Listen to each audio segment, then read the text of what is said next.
wabarakatuh. Di sini saya akan menjelaskan tentang perencanaan guru agar pembelajaran berjalan dengan lancar dan sesuai dengan tujuan, khususnya untuk di SD. Oke, di sini saya ada 11 perencanaan pembelajaran yang harus diperhatikan oleh guru. Lihat slide selanjutnya ya. Yang pertama, mempelajari teori belajar. Dengan mengetahui teori belajar, guru dapat memilih teori mana yang tepat diterapkan untuk anak didiknya sesuai dengan karakternya sehingga tujuan pembelajaran bisa tercapai.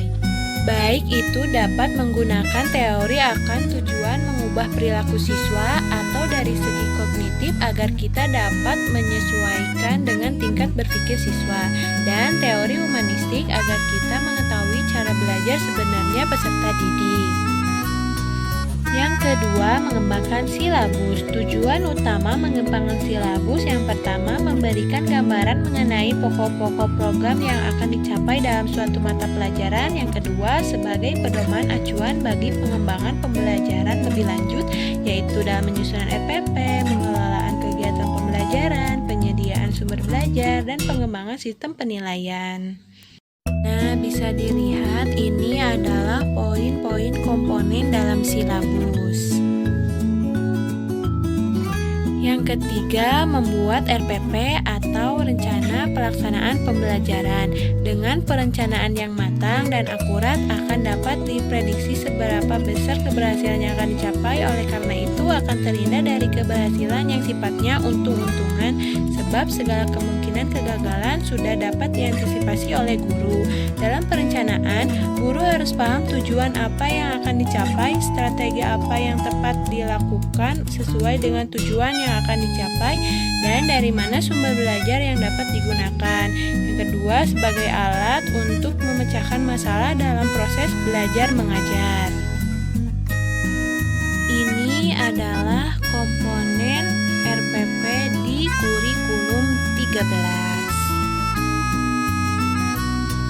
Yang keempat, menyusun langkah-langkah sesuai dan tepat seperti yang pertama orientasi, yang kedua persepsi, yang ketiga motivasi, yang keempat pemberian acuan, yang kelima pemberian kelompok belajar dan penjelasan mekanisme pelaksanaan pengalaman belajar, yang keenam langkah-langkah pembelajaran inti, yang terakhir langkah-langkah penutupan akhir. Yang kelima, memilih pendekatan, metode, strategi, serta model pembelajaran yang cocok sesuai karakter siswa dan sesuai pembelajaran serta sesuai waktu yang telah ditentukan. Guru yang dapat memilih pendekatan, metode, strategi, model pembelajaran yang tepat, maka pembelajaran akan berjalan dengan lancar dan sesuai dengan tujuan yang diharapkan. Yang keenam, memilih sumber belajar dan media pembelajaran yang tepat sesuai materi serta sesuai dengan tujuan pembelajaran. Yang ketujuh, membuat bahan ajar sebagai acuan atau panduan bagi guru ketika belajar di kelas dan memberikan informasi lebih pada siswa, contohnya seperti handout, LKS, modul, dan lain sebagainya.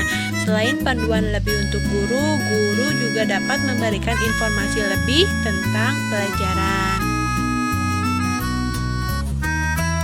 Yang kedelapan, menyusun sebuah alat penilaian yang tepat, baik penilaian proses ataupun penilaian hasil. Penilaian hasil belajar oleh pendidik adalah proses pengumpulan informasi atau data tentang capaian pembelajaran peserta didik dalam aspek sikap, aspek pengetahuan, dan aspek keterampilan yang dilakukan secara terencana dan sistematis yang dilakukan untuk memantau proses, kemajuan belajar, dan perbaikan hasil belajar melalui penugasan dan evaluasi hasil belajar. Yang kedua, penilaian proses merupakan penilaian yang menitik beratkan sasaran, penilaian pada tingkat efektivitas kegiatan belajar mengajar dalam rangka pencapaian tujuan pengajaran. Yang kesembilan, menyusun instrumen penilaian. Menyusun instrumen penilaian ini kita dapat mengetahui teknik penilaiannya itu seperti apa. Yang ke-10, menyusun alat evaluasi hasil. Di sini guru dapat menyusun alat evaluasi hasil dengan menggunakan metode tes atau non-tes pada siswa dengan tujuan agar alat penilaian hasil lebih baik lagi. Yang ke-11, menyusun alat evaluasi perencanaan pembelajaran. Adapun langkah-langkah dalam pelaksanaan evaluasi pembelajaran yaitu yang pertama perencanaan, yang kedua pengumpulan data, yang ketiga penelitian data, yang keempat pengolahan data, yang kelima penafsiran data, yang keenam meningkatkan daya serap peserta didik, yang ketujuh hasil penelitian. Tujuan menyusun alat evaluasi perencanaan pembelajaran agar pada perencanaan pembelajaran selanjutnya guru dapat meningkatkan lebih baik lagi dalam pembelajaran, baik dalam pembuatan soal maupun pemilihan metode dan lain sebagainya. Cukup sekian penjelasan dari saya. Mohon maaf apabila banyak kekurangan. Wassalamualaikum warahmatullahi wabarakatuh.